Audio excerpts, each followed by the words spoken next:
आना और बीजेपी का जाना बसपा के हाथ में है। अगर बसपा इंडिया गठबंधन में शामिल होती है तो मोदी जी का जाना तय है, और अगर बसपा इंडिया गठबंधन में शामिल नहीं होती है तो मोदी जी का आना भी तय है। आप ये समझ लीजिए कि 10% वोटों का गेम मायावती और बहुजन समाज पार्टी के हाथ में है। अगर इंडिया गठबंधन को ये लगता है कि उनको मोदी जी को हराना है तो किसी भी कीमत पर, मैं तो कह रहा हूँ यार खुला, मैं तो खुली बात कर रहा हूँ यार इस देश के अंदर 1% सिख है वो प्रधानमंत्री बन सकता है, कितने परसेंट क्रिश्चियन है वो प्रधानमंत्री बन सकते हैं, कम्युनिस्ट कितने परसेंट है वो प्रधानमंत्री बन सकते हैं। तो क्या इस देश का शेड्यूल कास्ट और शेड्यूल कास्ट की जो सबसे बड़ी नेता है बहन कुमारी मायावती जी, जिनके कहने पर इस देश का शेड्यूल कास्ट रोडों पर उतरने को अपनी जान देने को तैयार हो जाता है, और वो जो इस देश के राष्ट्रीय पार्टी के राष्ट्रीय अध्यक्ष हैं, तो ये एक बार कांग्रेस बड़ा सा दिल दिखा करके कहे ना कि हम क्या नाम है बसपा सुप्रीमो मायावती को प्रधानमंत्री बनाएंगे। या चलो हमसे मत कहो, बैठ के कमरे में बात कर लो, मायावती जी को इसी बात पर मना लो और बाहर आ जाओ। हो सकता है इस बात पर वो मान जाए, आपकी सरकार बन जाए। बाद में हम तो कह रहे हैं भैया 5 साल आपकी सरकार चलेगी तो 2.5 साल के लिए बहन जी को बना दो, 2.5 साल के लिए किसी भाई साहब को बना देना।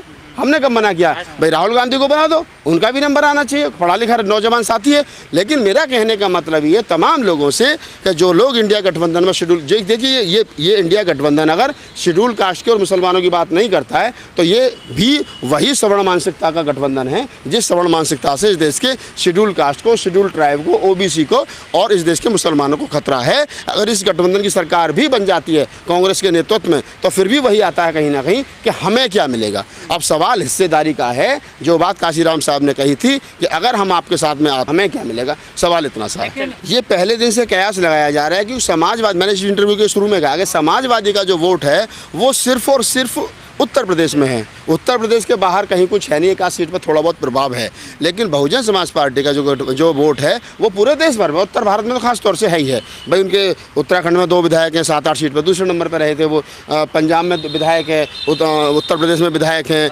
दिल्ली में विधायक रहे, राजस्थान में विधायक हैं, मध्य प्रदेश में विधायक हैं, बिहार में विधायक हैं, और झारखंड में विधायक हैं, छत्तीसगढ़ में विधायक हैं, उनके क्या नाम, और आंध्र प्रदेश में विधायक रहे हैं, ठीक है, कर्नाटक में उनके विधायक रहे हैं। तो जब उनके विधायक जीत करके आए हैं तो सीधी सी बात यह है कि उनको वोट मिलता है, तभी तो जीते हैं। और अगर उनका वोट पूरे देश भर में है तो अगर आज कांग्रेस ये कह रही है कि हम उत्तराखंड वाला उपचुनाव इसलिए हार गए क्योंकि वहाँ समाजवादी पार्टी ने अपना प्रत्याशी खड़ा कर दिया, तो सबसे बड़ी बात यही होती है। देखिए एक सीट पर कभी कभी प्रत्याशी का भी इफेक्ट होता है, पार्टी को मायने नहीं रखती, चेहरा बहुत बड़ा हो जाता है। तो ये कह देना कि कांग्रेस क्या करिए और समाजवादी पार्टी को कांग्रेस नहीं चाहती है, ये बात की गंभीरता का विषय नहीं है। बात की गंभीरता का विषय ये है कि वर्तमान समय में अगर मोदी को सही मायने में 2024 में आने से रोकना है तो उनको चाहिए कि वो इस देश के अंदर जो बहुजन समाज पार्टी है उससे उस गठबंधन में शामिल करें। जैसी खबरें आ रही हैं कि आज जो है प्रियंका गांधी बहन जी से मिली हैं, हालांकि मैंने पार्टी के कई वरिष्ठ पदाधिकारियों से संपर्क करने की कोशिश की कि ताकि पता चले पूरा मामला है क्या,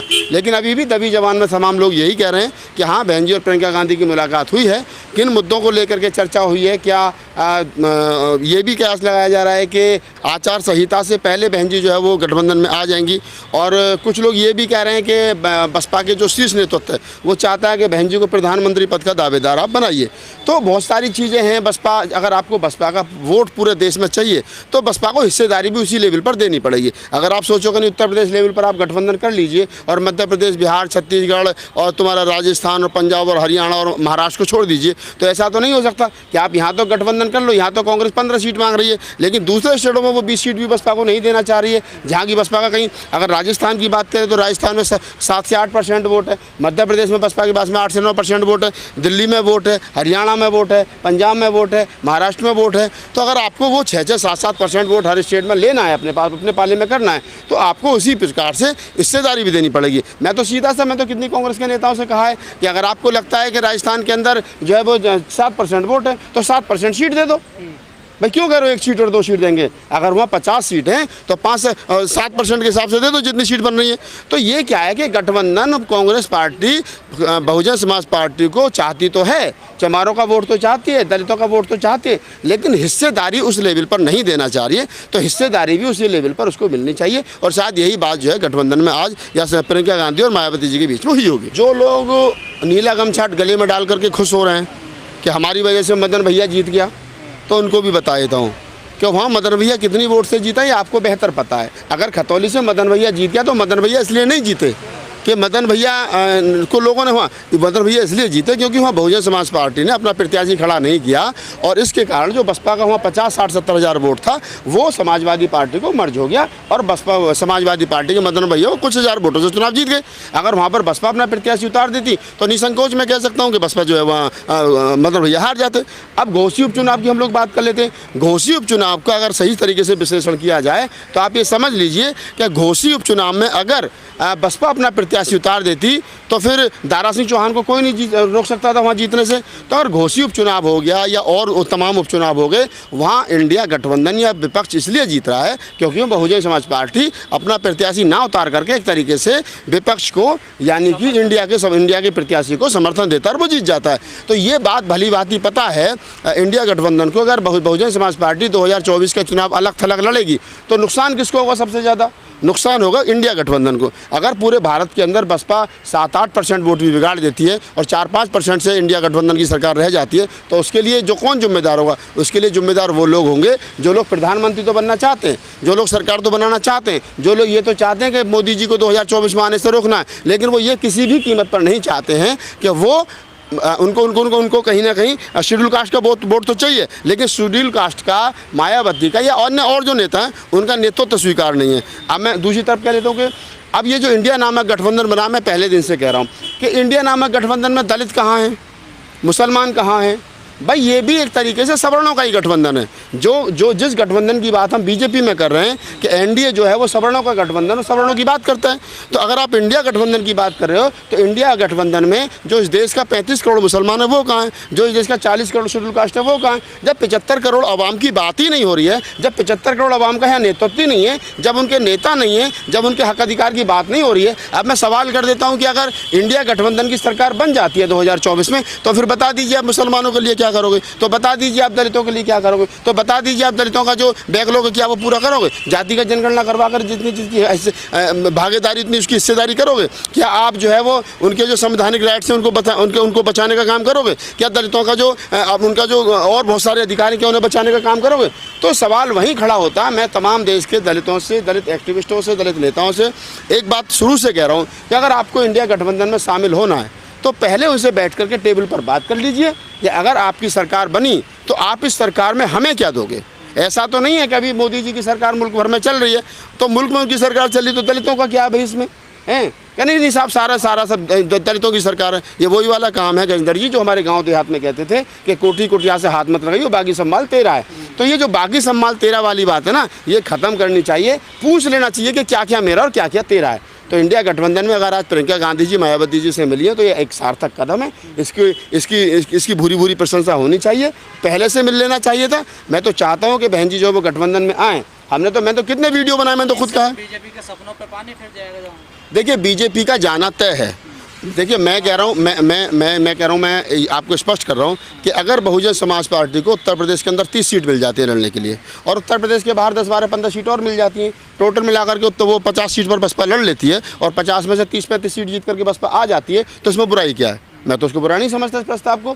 तो सवाल देखिए, उत्तर प्रदेश में अगर आप कांग्रेस के लिए 15 सीट छोड़ रहे हो जबकि उसके पास में 1% वोट नहीं हो, तो कांग्रेस को भी बड़ा दिल दिखाते हुए बसपा के लिए वहाँ सीट छोड़नी चाहिए जहाँ बसपा के पास में 8% और 7% वोट है। मध्य प्रदेश, छत्तीसगढ़, राजस्थान, बिहार, यहाँ पर भी कांग्रेस को चाहिए कि वो बसपा के लिए 1-1, 2-2 सीट छोड़े और 6-7 स्टेट में अगर 2-2 सीट छोड़ी जाएंगी तो 10-12 सीट बसपा के लिए बाहर हो जाएंगी और 30 सीट पर 32 सीट पर यहाँ लड़ लो। तो क्या दिक्कत है?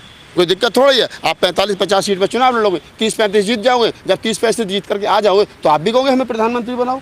पहले 30-35 जीते कम से कम। तो सवाल ये है कि बसपा गठबंधन में शामिल हो, 50-60 सीट पर बसपा चुनाव लड़े और 50-60 के बाद में पूरी ताकत से पूरे उसके साथ में और फिर वहाँ 25-30-40 सीट जीत करके आए और फिर बैठ कर टेबल पर बात करेंगे हम भी प्रधानमंत्री की दौड़ में। उनको वोट नहीं देना चाहिए गठबंधन को। देखिए मेरी ये तय होगा चुनाव से पहले।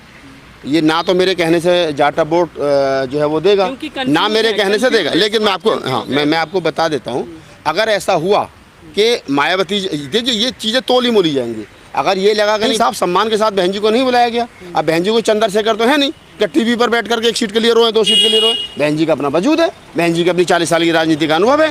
तो मैं ये कह रहा हूँ कि हो सकता है बहुत सारी चीज़ें भविष्य गर्म में हैं। अगर इस गठबंधन में बहन जी नहीं शामिल होती हैं, गठबंधन शामिल नहीं करता, गठबंधन की गलती है तो फिर वोट नहीं करना चाहिए। और अगर लगता है कि ये गठबंधन में बहन जी जानबूझ के शामिल नहीं हुई तो फिर समाज तथा बहन जी को वोट ना कर। ये तमाम चीज़ें भविष्य के गर्म हैं। उन तमाम राजनीतिक दलों को ये अच्छी तरीके से मालूम है कि जब तक बहुजन समाज पार्टी को गठबंधन में शामिल नहीं किया जाएगा किसी भी शर्त पर, किसी भी कीमत पर, तब तक उनका गठबंधन जो है वो अधूरा है।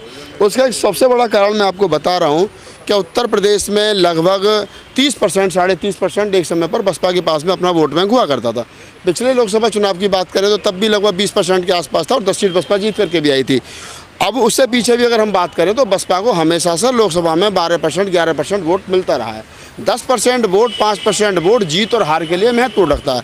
अगर हम समाजवादी पार्टी की बात करते हैं तो समाजवादी पार्टी का वजूद उत्तर प्रदेश के अलावा कहीं नहीं है, लेकिन बहुजन समाज पार्टी एक अकेली पार्टी ऐसी है जिसका पूरे देश में कहीं ना कहीं हर स्टेट में हर बूथ पर थोड़ा बहुत वोट उसका जरूर है। और ख़ास तौर से उत्तर भारत में अगर हम बात करें, उत्तर प्रदेश हो गया, मध्य प्रदेश हो गया, राजस्थान हो गया, बिहार हो गया, छत्तीसगढ़ हो गया, दिल्ली हो गया, हरियाणा हो गया, पंजाब हो गया और उत्तराखंड हो गया। उधर बात करें तो क्या नाम है, आंध्रा में वोट है, और उधर बात करें तो महाराष्ट्र में अच्छा खासा वोट बैंक है। तो बहुजन समाज पार्टी के बिना गठबंधन बनाना या उसको कोई भी इंडिया नाम दे दो या कोई भी नाम दे दो, मैं समझता हूँ वो बेईमानी है। और यही कारण है कि चाहे तो प्रियंका गांधी हो, वो प्रयास कर रही है कि बैठ कर के बहन जी